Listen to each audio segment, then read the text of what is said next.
Gareth, good to see you. An extra day of preparation, I'm sure that's helped.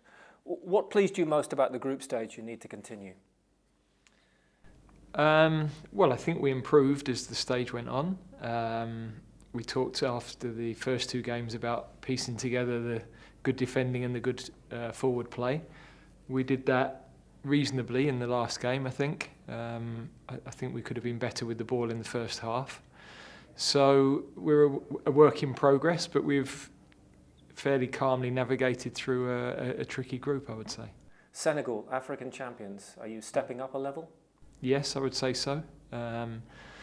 They've got the belief of champions, and you can see in the way that having lost Sadio Mane, it's brought them closer together. Man for man, they're getting more out of each other. Well organised and tremendous spirit. England have faced three teams who've largely sat deep against you. Will that be the case again? Yeah, I didn't feel that was the case with USA, but I would imagine Senegal being similar to them. They're athletic in midfield, they'll press us. I think they'll try to turn the ball over in our half of the pitch. They counter-attack really quickly. So I think they'll be a little bit more direct than some of the other teams, but I don't expect them to sit and wait. What type of game do England need to make it? Well, we've got to play our way. We've got to, as always, you've got to be able to counter what the opponent throws at you, but also find a way of causing them problems with the ball. Harry Kane hasn't scored. Will that be bothering him? Well, he won't like it, but I would be saying, well, great that we're at the point we are without having needed his goals yet. It was the same in the Euros, of course, and then look what happened. Yeah. I mean, I think with Harry, you know the goals are coming, so the longer the period without them, then you know they're coming pretty soon. Has his role had to be slightly adapted in this tournament so far, do you think? Has he naturally had to come deeper? No, I think he's playing as he plays with us normally and also with his club. He likes to link the game. He's an outstanding passer of the ball, and we're always making sure we get the balance of that right with his messaging. But I don't think he's playing any differently to normal. You've four players: Bukayo Saka, Marcus Rashford, Raheem Sterling, Phil Foden, who've scored 7 of your 9 goals. You have a choice to make there, I assume, about who plays alongside Harry Kane. What is that going to come down to?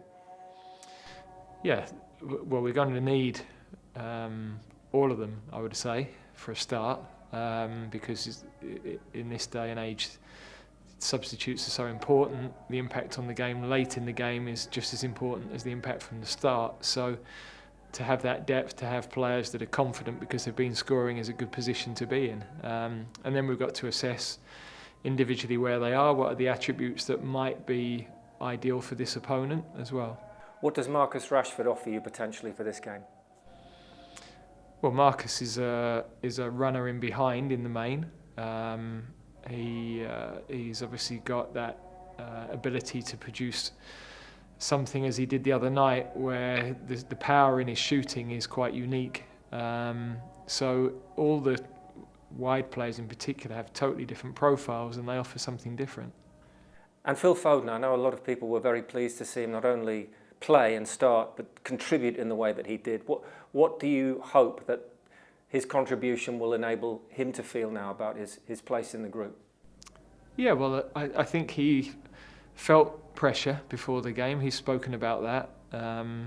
It's not easy, you know. We've got a lot of players with talent and a lot of young players, and there is pressure around the tournament. You know, when there is a national audience, it's different to your club. It's a different weight at times, and I think for him to come through that game in the way he did and to score, he'll feel 100 times better about himself. And ready to play in a match, to start a match of this magnitude then? He didn't start a knockout game for you at the Euros. Yeah, all of our players are ready. For Marcus and the situation he's talked about, not enjoying his football for the best part of a couple of years, what have you tried to do when he's joined up with England to ensure that we've got to the point where you're seeing him now playing with the smile he's got? Well, I think he's had that smile with his club this year. I went and saw him at the end of last season to try to spend a bit of time explaining actually why we wouldn't be selecting him last summer, but to try and see what exactly was going on for him. So he's got to take huge credit for revitalising himself, because in the end, coaches can talk to you and coaches can work with you on the pitch, but in the end, players deserve the credit. If they find an upturn in form and a different mindset, then that's coming from within. What do you think he needed? It's, we're talking about human beings, so there are so many aspects to human beings' lives, their football performances. Sometimes we're looking for one simple solution to something, and I would say, in my experience, life's generally more complicated. Is he ready to take a penalty if required? Absolutely. Does he want to? Yes, absolutely. Because obviously there was a very, very difficult situation for him to deal with after the Euros final, along with Bukayo Saka, not forgetting Jadon Sancho. There could be complications that would come with putting a player back in that situation. How do you judge that? Well, players have been in that situation before, and Marcus is one of the best penalty takers in the world. So, statistically, he's an 85% person, but even the best miss 15%. So, in the end, you've got to trust your players that they're going to deliver in those big moments. Bukayo Saka, the same? Yeah, absolutely. I mean, again, he's taking them for his club, so all of the players are ready to take them. Is there a sense for them, do you think, of, like there was with Stuart Pearce, wanting to have some sort of redemption? Yeah, I would say for both of them that's already come. Bukayo is England Player of the Year last year, 2 goals in the opening game of the World Cup. Marcus, 2 goals in our last game. Smile back on his face, happy playing with England. So for me, there is no need for redemption, and we've got to focus on the football and not be distracted on what might happen if we go 120 minutes. For this squad, you were very strong on basing selection on experience, what players have done with you before, not so much current form. Will that be the case when it comes to the team selection? Well, I don't think we've got anybody out of form, so that's quite complicated for me.